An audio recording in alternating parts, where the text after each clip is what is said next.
మేడ్చల్లో భారీగా నకిలీ పత్తి విత్తనాల రవాణాను అడ్డుకున్న పోలీసులు. మేడ్చల్ పోలీస్ స్టేషన్ పరిధిలో ఔటర్ రింగ్ రోడ్ సమీపంలో కుతుబుల్లాపూర్ ఎస్ఓటీ పోలీసులు ప్రత్యేక తనిఖీలు నిర్వహించారు. ఈ క్రమంలో అనుమానాస్పదంగా వెళుతున్న బొలెరో వాహనాన్ని ఆపి తనిఖీలు చేయగా అందులో భారీగా నకిలీ పత్తి విత్తనాలు ఉన్నట్లు గుర్తించారు. డీసీపీ తెలిపిన వివరాల ప్రకారం మొత్తం 3,000 కేజీల నకిలీ పత్తి విత్తనాలు, సుమారు 30 లక్షల రూపాయల విలువైన అదనంగా 8 లక్షల విలువైన బొలెరో వాహనాన్ని స్వాధీనం చేసుకున్నారు. ఈ నకిలీ విత్తనాలను కర్నూలు నుంచి హైదరాబాద్ మీదుగా మహారాష్ట్రకు తరలిస్తున్నట్లు విచారణలో వెల్లడైంది. ఈ కేసులో 2 నిందితులను పోలీసులు అరెస్టు చేయగా విత్తనాల సరఫరా చేస్తున్న మరో నిందితుడు పరారీలో ఉన్నట్లు తెలిపారు. పరారీలో ఉన్న నిందితుడు కోసం ప్రత్యేక బృందాలు గాలింపు చర్యలు కొనసాగిస్తున్నట్లు పోలీసులు తెలిపారు. రైతులను మోసం చేసే ఇలాంటి నకిలీ విత్తనాలపై కఠిన చర్యలు తీసుకుంటామని హెచ్చరించారు. రైతులు నకిలీ విత్తనాలపై అప్రమత్తంగా ఉండాలని, అనుమానాస్పదంగా సమాచారం ఉంటే వెంటనే పోలీసులకు తెలియజేయాలని అధికారులు సూచిస్తున్నారు.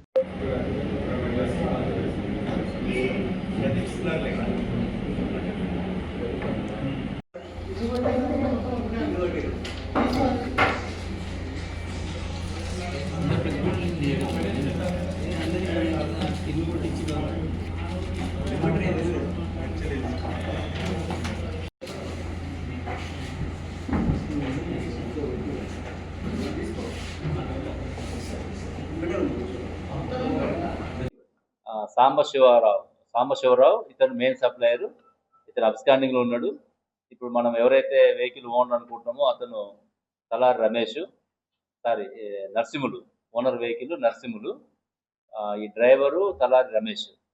వీళ్ళందరూ కూడా ఆంధ్రప్రదేశ్ స్టేట్, కర్నూలు డిస్టిక్, కోస్గి ప్రాంతం అక్కడ. అయితే ఇప్పుడు ఇద్దరిని అదుపులో తీసుకున్నాం. మూడో వ్యక్తి అబ్స్కాండింగ్ లో ఉన్నాడు. తర్వాత అతన్ని కూడా అదుపులో తీసుకుంటాం.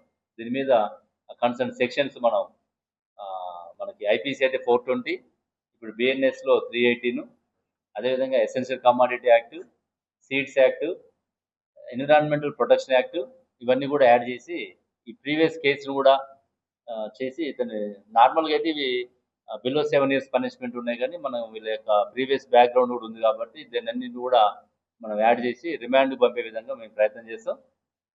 దాదాపు దీని వర్త్ 30 లక్షలు ఉంటుంది టోటల్ ఈ యొక్క సీడ్స్ యొక్క వర్త్. దాంతోపాటు బొలెరో వెహికల్ ఇవి కూడా సీజ్ చేయడం జరిగింది. ఇది మన మేడ్చల్ పోలీసు అండ్ ఎస్ఓటి వాళ్ళు చేసిన కేసు. ఇది సూర్య సీడ్స్.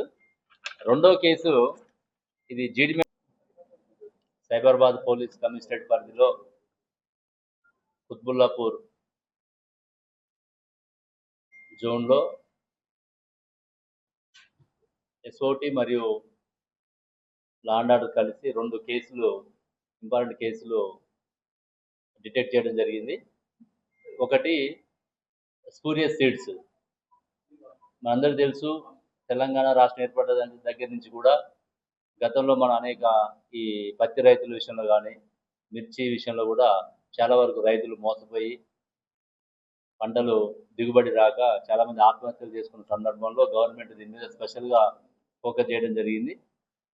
అగ్రికల్చర్ డిపార్ట్మెంటు, పోలీస్ జాయింట్గా దీని మీద ఫోకస్ చేయడం జరుగుతున్నది. గతంలో కూడా మనం శామర్పేటలో, మేడ్చల్లో కూడా కేసు చేయడం జరిగింది.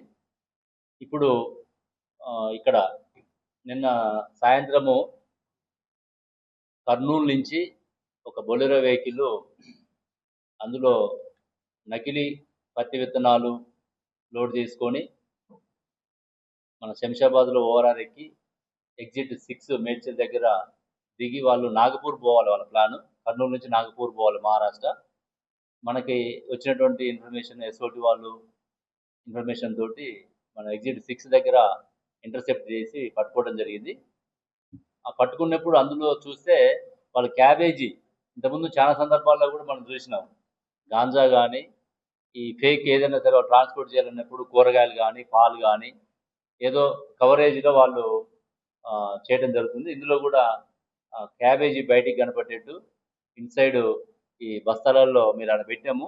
ప్యాకింగ్ ఉండదు, ఏముండదు. ఓన్లీ ఇక్కడ విత్తనాలు, లూజ్ విత్తనాలు ఉంటాయి. బస్తాలలో తీసుకుని అక్కడ మళ్ళీ వాళ్ళు ప్యాక్ చేసుకోవడం అనేది జరుగుతుంది. దాదాపు 3000 కేజీల పత్తి విత్తనాలు ఇవి. అంటే దాదాపు ఇవి 1500 ఎకరాలకు వస్తుంది. 1500 ఎకరాలంటే ఆల్మోస్ట్ ఒక 1000 మంది రైతులు ఎఫెక్ట్ అవుతారు దీనివల్ల.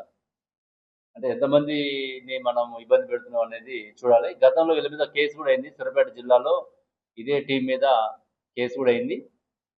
కాబట్టి వీళ్ళ మీద ఇందులో నేరస్తులు మనకి తలారి రమేష్, ఈ మెయిన్ కింగ్ పిన్ ఇక్కడ కర్నూలులో.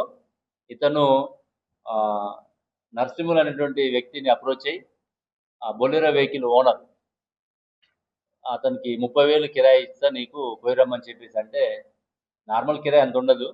ఇది కొంచెం ఇల్లీగల్ యాక్టివిటీ కాబట్టి ఎక్కువ మొత్తంలో అతన్ని హైడ్ చేసుకొని చేయడం జరిగింది. దాంతోపాటు రమేష్ కూడా మనకి